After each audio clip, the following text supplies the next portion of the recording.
Hello everyone, this is Defense Politics Asia, and this is the Frontline Changes Report for the past 24 hours, for the 21st of August. A lot of frontline changes over the past 24 hours, and this includes this updating error over the deep state UA, where when I was doing frontline changes report yesterday, the map was not updated. Then it was updated later, which I have covered in the situation report. But we will have to cover this again because maybe some of you guys don't watch the sit rep. So we have frontline changes a lot over in the Kursk front. So over at Komarovka, Vishnevka, Gordievka, Novo-Oktobrski, Ogovka, Oleksandrovka, Kulenkroy, Martinovka, Mitrievkov, Ozerki. And this is just only the Kursk update. And then we have updates over in the Bakhmut front at Khorivka, Druzhba in the New York front, Pivnishne, Nelpivka, New York, Novohorodivka over at the Adievka front, Zavitne, Skushne, Komishevka, and Vodianne at the Donetsk front. So we will cover from the Kursk front first. The Kursk, I have done a Kursk update which do not have all these many of these updates, because this is the latest mapping drop by Deep State UA, and which is why the update is still done. A lot of analysis is done there. It doesn't really change anything in the update, but it's a lot of change and a lot of capture by the Ukrainian forces, which of course come coincidentally with the Ukrainians losing a lot of grounds over at the Adievka front in the Pokrovsk sector. So this is why they have to manage intel drop, because they cannot look like they are losing very badly. So with these two intel all dropped at the same time, they looks like they're not that bad. So over at the western front, in the southern part of the western front, according to the Ukrainian mapping, they claim to have taken Gordievka as well as Blakovo. So this is pretty significant because which means that the Russians have lost the checkpoint, which now allows the Ukrainian forces to enter from a new place. So this is the updates around here. Whether the Ukrainians will continue the attack from this area remains to be seen. So further up north, over at this region of the Snagos region, Ukrainian forces has been geolocated as far as Komarovka. They have not captured Komarovka because this is where the Russians are holding out in this area here. The Ukrainians are attacking this area. They have been geolocated over in Vishnevka as well. So the firm mapping pretty much looks like this. And however, the Ukrainian side, the Ukrainian claims the mapping all the way to Krasno-Otobrske, and then a huge part of this forest. This is what the Ukrainian mapping have done. And in this process, we also can confirm Vishnivka and Snagos captured by the Ukrainian forces. The Ukrainian forces now are at the verge of capturing Krasno-Otobrske as well as Komashrovka. And the Ukrainian forces taken all these open ground where the Russians are not going to hold this ground or defend this area here and the forest region, because I don't think the Russians have enough troops tentatively to in this theater of war. So this entire area also is now taken, and this line went smoothly together with the southern part. So this entire area, as you can see, now links up smoothly, where it is entirely under Ukrainian capture. So the entire western flank, the southern part of the western flank, is seemingly collapsing, and this is the also considered the eastern flank of the Glushkovo sector, which is Glushkovo, and the Ukrainians are now conducting their first the first attack coming from the east, and then most likely they're going to start another from the west in a pincer attack. So this is working out as per expected. The Russians are not going to be able to hold this line, this area, because there's no more reinforcement route left. Over at the Kirinevo region, so let me move the mapping. Okay, so just now we say that the Ukrainians have captured all these forests. So this line extends up to the entire eastern part of Kirinevo. The Ukrainian mapping claims the entire eastern part of Kirinevo lines up along the river and the entire road leading down south has been all considered captured by the Ukrainians. All these are considered Ukrainian claims. This is not corroborated by the Russian mapping, so this will remain to be an overlapping mapping on DPA's mapping. But I believe this is likely to be the case. I don't is because based on the strategic situation, I don't think the Russians have the capability to hold the line any longer, because as the Ukrainians continue to pound on the Russians, as this pincer movement that the Ukrainians are focusing on is now the priority, because that would constitute the reduction of Frontline. If they are able to capture it, the front line gets shorter, then the Ukrainians can redeploy to some other place. And also a huge PR victory by capturing a lot of grounds over in this Grushkovo region. So this entire front line will be freed up. So anyway, we go on over at, other than the capture, let me use back this mapping. So other than this Karanevo situation where the Ukrainians are having some success, the Russian forces, the Ukrainian forces have also captured Ogovka, but this based on Ukrainians mapping. I have not declared anything here. The Ukrainians also did not declare that they have captured Ogovka, because in terms of the mapping by Deep State UA, they did not talk. They did not have anything. They simply say that the Kursk map has updated. So they do not want to review anything. They don't want to commit into anything. So you can just decide whether this is real or not. This is the Ukrainian mapping, and otherwise we have some geolocation on the western part of Ogovka confirming Ukrainian presence. So this area stretch all the way to Kremenoe, which the Russians are holding their position. So let's see how this progress. The Ukrainians are expanding their zone of control on this western flank, and let's see. Moving up to the northern flank, new developments after the Ukrainians are unable to break through this massively powerful line, which the Ukrainians have tried really hard. It's not like they didn't try hard enough. They tried really hard. This Kauchuk line cannot be broken, and the Ukrainians now went for another strategy, which I said that they should do, which is to go back to maneuver warfare. Going to the countryside, there is a lot of place for them to penetrate through, and they indeed have done it. So the Ukrainians have now geolocated just off Oleksandrovka along this railway line near the railway station as the Ukrainian forces break into the countryside. And from this point onward, the Ukrainians can now have freedom of movement to create more chaos in all different directions should they choose to, or capture Oleksandrovka, which is an attractive target, and then they can also swing southward and help out with the battle around Ogovka, and they will be able to defeat or send the Russian forces on the route and then capture this entire area, which is also a massive victory for the Ukrainians. So the maneuver warfare is definitely preferable for the Ukrainians situation. I don't think they should go on the head-to-head. But anyway, this is the war they fight. It's not my war. So yeah, they can do whatever they want. So, but this is a great improvement of the situation in the northern flank. We shall see how this goes. And for those that say that, they only visited the town, they didn't capture it. Never mind, it's well coped, right? Nice cope to you from you. But over at this eastern flank, the Ukrainian mapping have claimed Kolenkoe. Wrong direction. They have claimed Kolenkoe. There is no indication of anything. This is just their mapping. So let's see how this goes. Otherwise, the Russians are still holding out. At least, let's say if the Ukrainians are right, the Russians are holding out in this trio of settlements: Malaya Loknia, Nikolaivka, and Staraya Storoshana.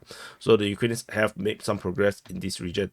Over at the center flank, at the Sudja region, the Ukrainian forces have captured Martinovka.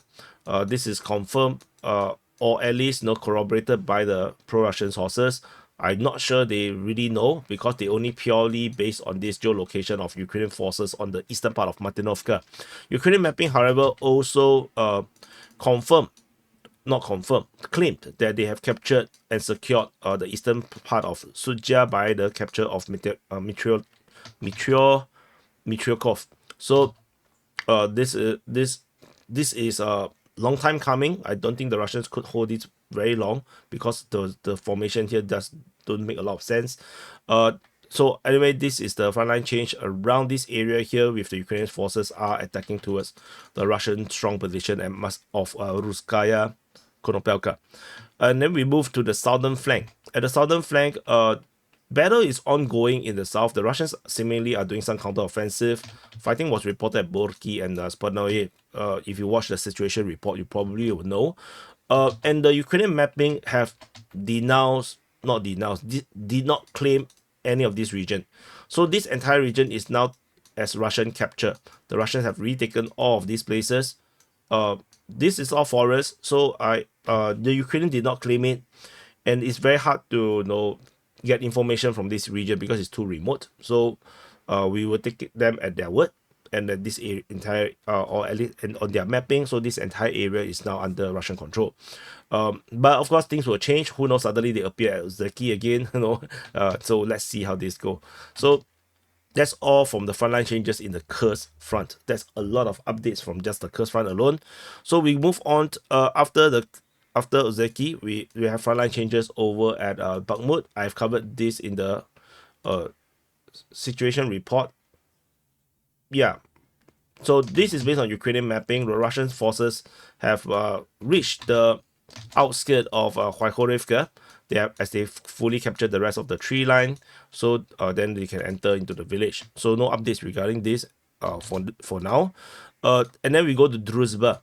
So now we are going to the New York front. At the New York front, at Druzhba region, Russian forces have captured the entire street, and this have been reported in the situation report. That and the latest information on geolocation in Druzhba, as you can see the green dot, I just mapped this. Russian forces have taken more grounds in Druzhba as they continue to march forward, and it looks like the Ukrainians are going to start to lose the Druzhba entirely soon. I don't think they're going to hold defense here. The reason because the Russians have reached this far up front at Pivnishne, which allows them to flank north. So I think the Ukrainians may just get out of here due to the tactical disadvantage that is currently happening over in the Druzhba region. Russian forces also have captured more ground. This is actually part of the Deep State UA's mapping that was missing when I was doing the mapping. Their map did not update despite they posted on their Telegram that they have updated the map. So based on Ukrainian mapping, they actually claim that this entire region here is under Russian control. Russian mapping, the geolocation shows that the Russians is much further, so this is why the map looks a bit different from the Deep State UA's mapping. So that's all from the Druzhba Pivnishne region. The next frontline change, we go down south, over at the New York sector, at the New York front. At the New York front, Ukrainian mapping is this Ukraine? No, yeah, this Ukrainian mapping. Ukrainian mapping have claimed Russian forces have a bigger strong foothold in the Nelipivka. However, they also claim that Ukrainian forces are now encircled over inside of New York. They claim that the Russians have only 2 streets. They only claim the Russian forces only have control of 2 streets, and this entire area here is a massive gray zone. I feel like this is a massive coup. I have talked a lot about it in the situation report. You should check it out. And but yeah, I don't think this is sensible and logical at all. So no, yeah. So I'm not going to talk too much about it. I already talked a lot about it on the situation report. We move further to the Avdiivka front in the Pokrovsk sector. Pretty much soon we're going to I'm on the very verge of going to reform the front line. So probably these are the last few times we're going to hear at the Avdiivka front very soon. So anyway, over at this sector, the Ukrainians have this big intel drop that coincided with the big captures over at the Kursk front, and as I mentioned in the beginning of the video.